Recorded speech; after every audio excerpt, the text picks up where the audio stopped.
সংসদত কিৰেণ ৰিজিজু আৰু গৌৰৱ গগৈৰ তীব্ৰ বাকযুদ্ধ। सर इन्होंने हम साथी से सुने और सुनो ये अपना भाषण देने से पहले इन्होंने मिसलीड किया बोला। आप ये कोई तरीका सर जो इन्होंने 2013 यूपीए गवर्नमेंट के संदर्भ में कहा पूरा का पूरा मिसलीडिंग है, झूठ है और हम डिमांड करते हैं कि वो ऑथेंटिकेट करें। हम डिमांड करते हैं ऑथेंटिकेट करें। इसीलिए बार बार इन्होंने आरोप लगाए, बार बार इन्होंने भ्रम फैलाया। आप इसीलिए हम भी अपनी बात रखेंगे, कृपया आप भी सुनने का धैर्य रखिए। ৱাকফ বিধেয়ক সন্দৰ্ভত তীব্ৰ বাকযুদ্ধ সংসদত। সংসদৰ মজিয়াত কেন্দ্ৰীয় আইনমন্ত্ৰী কিৰেণ ৰিজিজুৰ মন্তব্য। ইউপিএ চৰকাৰে সংসদকো ৱাকফ বোৰ্ডক গতালেহেঁতেন। কেন্দ্ৰীয় মন্ত্ৰীগৰাকীয়ে কয়, আজি আমি যদি এই সংশোধনী উত্থাপন নকৰিলোহেঁতেন তেন্তে আমি বহি থকা অট্টালিকাটো ৱাকফৰ সম্পত্তি বুলি দাবী কৰিলেহেঁতেন। প্ৰধানমন্ত্ৰী নৰেন্দ্ৰ মোদীৰ চৰকাৰ যদি ক্ষমতালৈ নাহিলেহেঁতেন তেনেহ'লে এনে আন কেইবাটাও সম্পত্তি ডিনটিফাইড হ'লহেঁতেন। ৰিজিজুৱে লগতে কয়, अध्यक्ष महोदय जी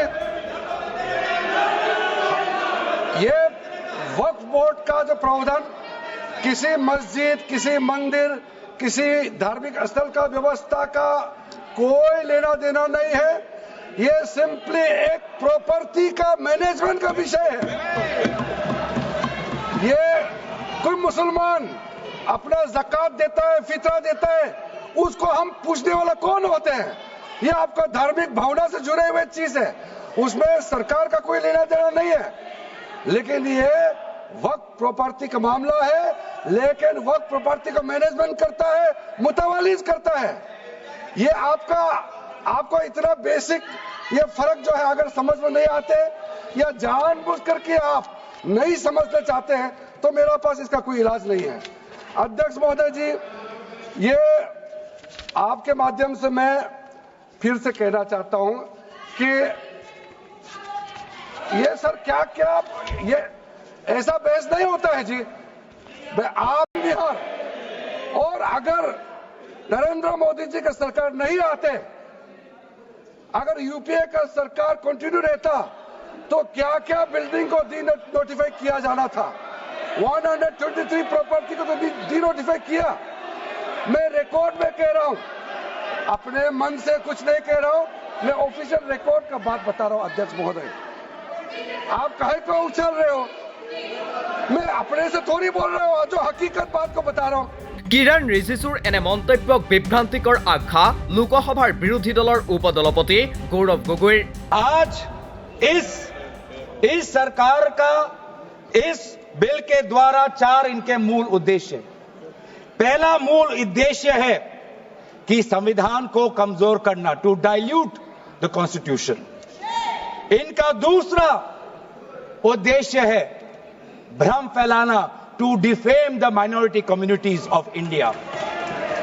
इनका तीसरा उद्देश्य है to divide the Indian society. हमेशा हमारे बीच में एक लिटिगेशन चलता रहे, मसला और बढ़ता जाए, ये उनका उद्देश्य है।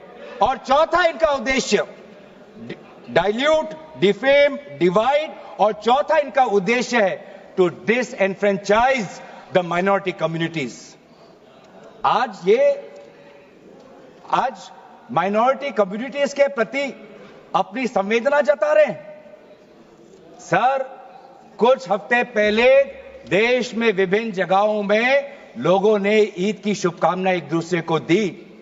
और क्या आपको पता है कहां इनकी डबल इंजन की सरकार ने लोगों को रास्ते पे ईद का नमाज भी पढ़ने नहीं दिया। और ये बात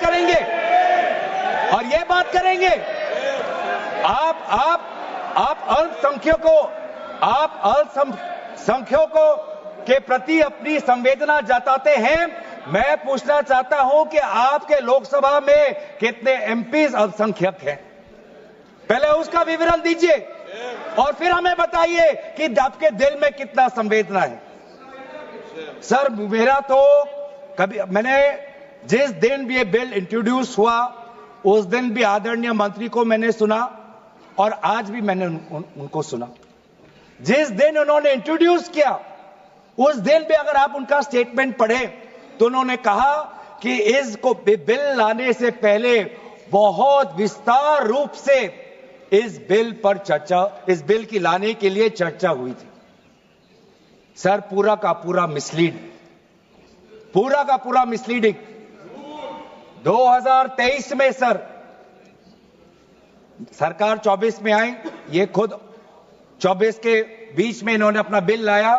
23 सन के वर्ष में 4 बार माइनॉरिटी अफेयर्स कमेटी की बैठक हुई। मुंबई में हुई 13 जुलाई, दिल्ली में हुई 21 जुलाई को, लखनऊ में हुआ 24 जुलाई को, दिल्ली में 2 बार हुआ 20 सितंबर और 7 नवंबर को। मैं आदरणीय सरकार से दरखास्त करूंगा कि इन 5 सरकारी मंत्री जो मीटिंग हुई मिनिस्ट्री ऑफ माइनॉरिटी अफेयर्स का, उनका मिनट्स टेबल पे रखे।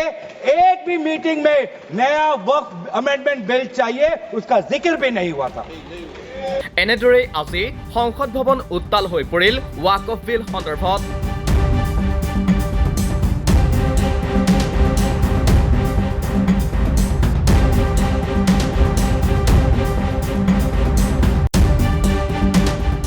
নিউজ ডেস্ক ৰিপোৰ্ট, দি ক্ৰছ কাৰেণ্ট।